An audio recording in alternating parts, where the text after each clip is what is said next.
अब जेंडर के लिए हम कैसे जेंडर्स ऐड करते हैं, मैं सिंपल यहाँ पे जाके एक फील्ड क्रिएट कर लेता हूँ जेंडर के लिए, फॉर्म ग्रुप, और इसी तरह से लेबल। जेंडर के लिए अगेन हम एक जेंडर आईडी या नेम क्रिएट कर लेंगे अपने मॉडल के अंदर। लेकिन अब यहाँ पे मेरा अगेन आपसे क्वेश्चन है, क्या जेंडर हम हार्ड कोड करें? मैंने यहाँ पे बूटस्ट्रैप की वेबसाइट में से यहाँ पे अगर आप लिखेंगे रेडियो बटन्स तो आपके पास रेडियो बटन्स की डॉक्यूमेंटेशन आ जाएगी। मैंने इस पेज को ओपन किया है। अब यहाँ पे जितने भी हमारे पास रेडियो बटन्स हों या चेक बॉक्सेस हों, क्या हम इन्हें हार्ड कोड करेंगे अपने पास, या ये वैल्यूज भी हम डेटाबेस से लेके यहाँ पे लोड करवाएं? अगर हम हार्ड कोड करते हैं तो इन फ्यूचर यूजर की रिक्वायरमेंट चेंज हुई, यूजर ने एक और रेडियो बटन ऐड करना हो तो हमें हर दफा कोड में जाके चेंजेस करनी पड़ेगी, जो मैं कभी भी रिकमेंड नहीं करता। मेरी हमेशा रिकमेंडेशन होती है कि जितने भी चेंजेस हो सकती हैं या यूजर चेंज कर सकता है, रिक्वायरमेंट्स इन फ्यूचर चेंज हो सकती हैं, आप उसके लिए एक मास्टर क्रिएट कर लें। फॉर एग्जांपल अभी हमने जो सिटीज का टेबल क्रिएट किया, इसे हम सिटी मास्टर का नेम देते हैं। हम सिटी मास्टर क्रिएट कर लेंगे, यूजर जितने भी सिटीज ऐड करना चाहे सिटीज ऐड कर दे, वो सारे सिटीज हम यहाँ पे ड्रॉप डाउन में डिस्प्ले करवा लेंगे।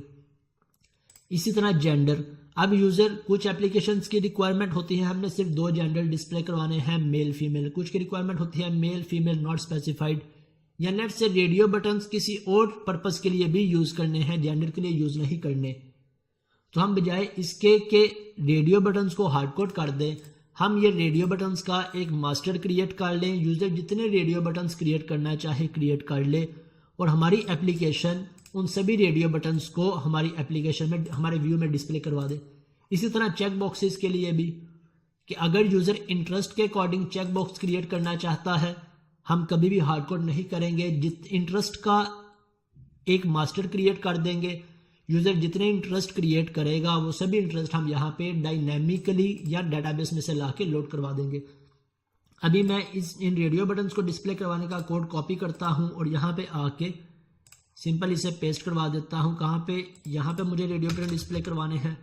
मैं ASP4 को रिमूव करके इसमें से लेबल यहाँ पे डिस्प्ले करवा देता हूँ जेंडर, और ये फर्स्ट रेडियो बटन, इसके बाद सेकंड रेडियो बटन, इसके बाद third radio button. Radio button और चेक बॉक्स का कोड बिल्कुल सेम है। जो क्लासेस चेक बॉक्स में है फॉर्म चेक, वही रेडियो बटन में है। फॉर्म चेक इनलाइन, इन्हें एक लाइन में डिस्प्ले करवाने के लिए फॉर्म चेक इनलाइन की क्लास है, वही सेम क्लास जहां पे है। जो क्लास इनपुट में है वही सब जहां पे है, सिर्फ इनमें डिफरेंस क्या है? टाइप का। चेक बॉक्स होगा तो टाइप क्या होगी? Check box. रेडियो बटन होगा तो टाइप क्या होगी? रेडियो।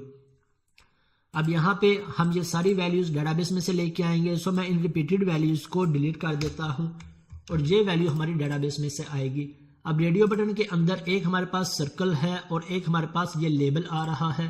सो ये हमारे पास सर्कल के लिए इनपुट टाइप रेडियो की क्लास है, रेडियो का टैग है, और दूसरा लेबल डिस्प्ले करवाने के लिए लेबल का टैग है।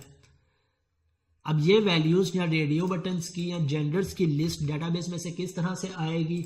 अगेन हम इनके लिए एक जेंडर मास्टर क्रिएट कर लेते हैं। मैं मॉडल में चला जाता हूं और एक क्लास क्रिएट कर लेता हूं जेंडर्स के नेम से। हम चाहे इसे सिंपल जेंडर का नेम दे ले, या मैं हमेशा रिकमेंड करता हूं जितने भी मास्टर टेबल्स हैं उनके लिए अब मास्टर नेमिंग कन्वेंशन को यूज करें, ताकि पता चले ये सारे मास्टर टेबल्स हैं, मास्टर रिकॉर्ड्स हैं जो एडमिन ने क्रिएट करने हैं। बाकी हर यूजर ने तो अपनी फंक्शनैलिटी को इंप्लीमेंट करना है, फंक्शनैलिटी को यूज करना है, लेकिन एडमिन ने सभी मास्टर्स को क्रिएट करना है। तो फिल वक्त के लिए मैं इसे एज इट इज जेंडर ही रहने देता हूं और यहां से आके जेंडर के अंदर जो सी फील्ड्स हमने सिटीज में क्रिएट की थी उन्हीं फील्ड्स को मैं यहां से जेंडर में ऐड कर लेता हूं, जेंडर, और यहां से आके इसे मैं एज अ प्राइमरी की सेट कर देता हूं, जेंडर आईडी, और इसका भी रिलेशन बनेगा ऐप यूजर के साथ, और ऐप यूजर के अंदर gender ID as a foreign key use हो जाएगी। और यहाँ पे आके जेंडर, और जेंडर के बाद यहाँ पे भी जेंडर, और फिर यहाँ पे भी जेंडर, देन यहाँ पे जेंडर आईडी। और अगेन ये इंटीजर है, तो इंटीजर जब हम माइग्रेशन ऐड करेंगे तो हमारे पास एरर आ जाएगा। क्यों एरर? क्योंकि ऑलरेडी रिकॉर्ड इंसर्टेड है, सो हम इस फील्ड को नलेबल बना लेंगे। अब रिलेशन क्रिएट करने के बाद नेक्स्ट स्टेप क्या है हमारा, हमने इसे डीबी कॉन्टेक्स्ट में रजिस्टर करवाना है। सो मैं डीबी कॉन्टेक्स्ट में आ जाता हूँ। डीबी कॉन्टेक्स्ट में आने के बाद यहाँ पे रजिस्टर करवा दिया और अब इस पे माइग्रेशन अप्लाई कर लेते हैं। माइग्रेशन एडिट, सॉरी मेरे पास सेम नेम की माइग्रेशन एंटर हो गई है। एडिट, यहाँ से मैं इसका नेम चेंज कर लेता हूँ जेंडर मॉडल।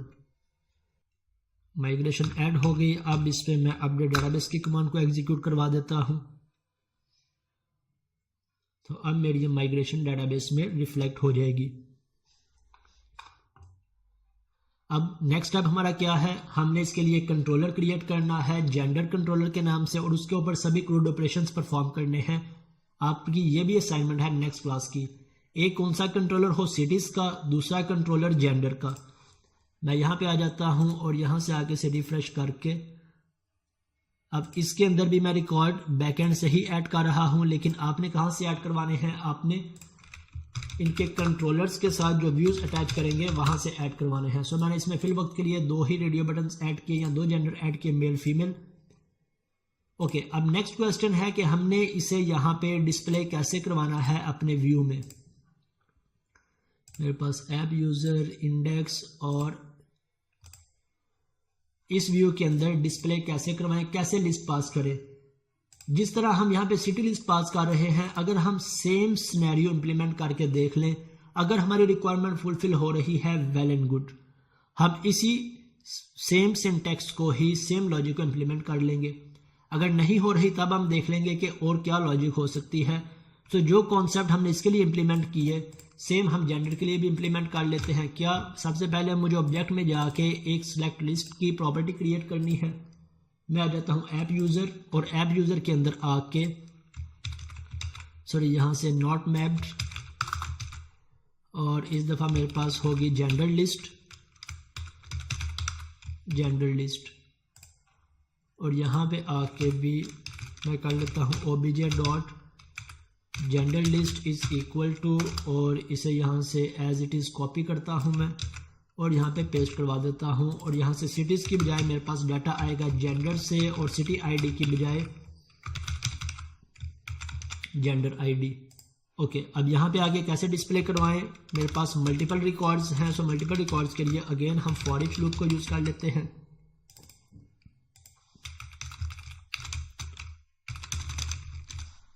अब यहाँ पे मैं कैसे गेट करूँ, मॉडल डॉट जेंडर लिस्ट और इसे मैं इस मॉडल के अंदर ऐड कर देता हूं। अब यहां पे मुझे क्या क्या चेंजेस करनी है, एक ये लेबल मेरा डेटाबेस में से आ रहा है, इसके बाद नेम या वैल्यू हम देख लेते हैं हमने क्या डिस्प्ले करवाना है। पहले मैं इस पर एक ब्रेक पॉइंट लगाता हूं। हम यहाँ पे देखते हैं आइटम के अंदर हमारे पास क्या क्या प्रॉपर्टीज आ रही हैं, फिर उसके अकॉर्डिंग हम डिसाइड कर लेंगे हमने यहाँ पे क्या डिस्प्ले करवाना है और वैल्यू में क्या डिस्प्ले करवाना है, नेम में क्या डिस्प्ले करवाना है।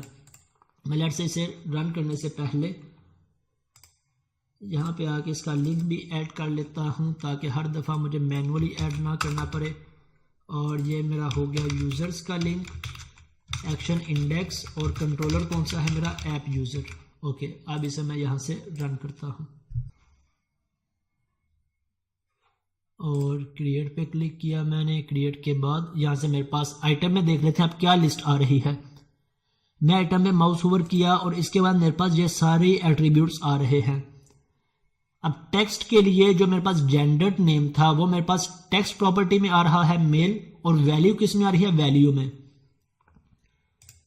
ओके, इट मीन्स अगर हमने इसे यूज करना है तो हमने लेबल के लिए इस टेक्स्ट प्रॉपर्टी को यूज करेंगे और आईडी के लिए इस वैल्यू को। सो यहाँ पे मुझे लेबल डिस्प्ले करवाना है, मैं यहाँ पे यूज कर लेता हूँ आइटम डॉट टेक्स्ट और ये मेरे पास वैल्यू है। यहाँ पे अगेन नेम आइटम डॉट यहाँ से वैल्यू और इसके बाद इसे हमने बाइंड करना है। सो बाइंड करने के लिए मैं यहाँ पे इन दोनों को रिमूव कर देता हूँ और बाइंड किसके साथ करना है, ASP फॉर इस मॉडल की किस प्रॉपर्टी के साथ मुझे बाइंड करना है। मैं इस मॉडल में आ जाता हूँ, मुझे इसे बाइंड करना है इस जेंडर आईडी के साथ। सो यहाँ पे आके मैं ASP फॉर सॉरी यहाँ से ASP4 और इसे बाइंड कर देता हूँ जेंडर ID के साथ। सो अब हमारे रेडियो बटन्स डिस्प्ले भी हो जाएंगे और जब कोई भी रेडियो बटन सेलेक्ट करेंगे वो उसकी वैल्यू यहाँ पे जेंडर ID के साथ बाइंड हो जाएगी और सबमिट होके कहाँ पे चली जाएगी, मेरे इस कंट्रोलर में। अब यहाँ पे चेक कर लेंगे हम कि अगर हमारे पास वैल्यूज एज एक्सपेक्टेड आ रही हैं, well and good. Means drop down के लिए भी हम सेम प्रोसेस को फॉलो कर लेंगे और रेडियो बटन्स के लिए भी। फिर हमारे पास नेक्स्ट फॉर्म एलिमेंट कौन सा है चेक बॉक्स का, हम उसे देख लेते हैं। क्रिएट न्यू और यहाँ से मेरे पास जेंडर मेल और फीमेल दोनों आ गए। मैं लेफ्ट से यहाँ से मार्क और मार्क के बाद मैंने इसका नेम सेलेक्ट कर लिया, मेल, सेव पे क्लिक किया और मॉडल के अंदर देख लेते हैं हमारे पास रिकॉर्ड आ गया, सिटी ID भी आ गई, इसके बाद जेंडर ID भी आ गई। ओके, इसके बाद यूज़र नेम भी आ गया। तो हम आसानी के साथ ये रिकॉर्ड हमारा कहाँ पे इंसर्ट हो जाएगा, मैं F10 की प्रेस करता हूँ, नेक्स्ट प्रेस की। अब यूज़र ID 0 है इसलिए ये कंडीशन फॉल्स हो गई और अब ये रिकॉर्ड इंसर्ट कर देगा। सेव चेंजेस, सेव किया। मैं इसे चेक कर लेता हूँ मेरे पास रिकॉर्ड इंसर्ट हो रहा है या नहीं। और यहाँ पे मेरे पास अभी मैंने मार्क को इंसर्ट किया है तो ये रिकॉर्ड इंसर्ट हो गया। Gender ID 1, sorry city ID भी 1 और जेंडर ID भी 1 इंसर्ट हो गई और इसके बाद ये रीडायरेक्ट कहाँ पे हो जाएगा, मेरे इंडेक्स पे। ओके, इट मीन्स यहाँ तक ये फंक्शनैलिटी परफॉर्म हो गई। अब एक और चीज़ मैं आपको यहाँ पे दिखाता हूँ, अगर मैं एडिट करूँ तो क्या मुझे इसमें कुछ चेंजेस करने की ज़रूरत होगी।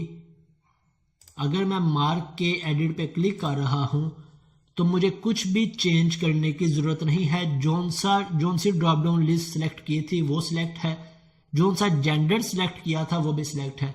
अब ये किस तरह से सिलेक्ट है, हम जो प्रॉपर्टी यूज़ करते हैं ASP4 की, ASP4 हमारी 2-वे बाइंडेड की फंक्शनैलिटी को इंप्लीमेंट करती है।